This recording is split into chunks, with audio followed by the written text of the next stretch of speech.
This is the Genesis GV80.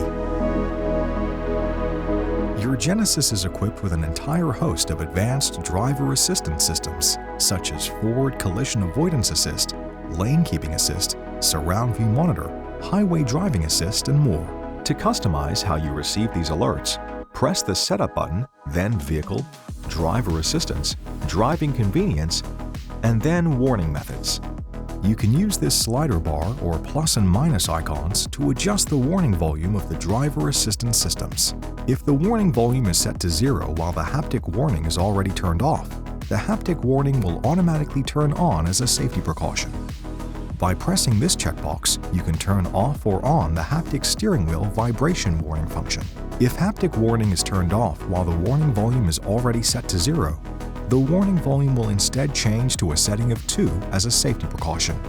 By pressing this checkbox, your GV80 will mute lane safety audible warnings when the haptic warning function is activated.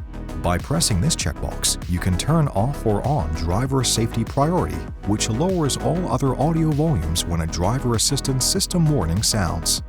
By pressing this checkbox, you can turn off or on parking safety priority, which lowers all other audio volumes when a parking assistance system warning sounds. Note that the vehicle will retain its current warning settings when turned off and then back on. For more information, be sure to explore the how-to videos on the Genesis USA YouTube channel, as well as consult owners.genesis.com and your owner's manual. Thanks for watching. Subscribe to the Genesis USA YouTube channel for more great videos, and visit genesis.com for more info.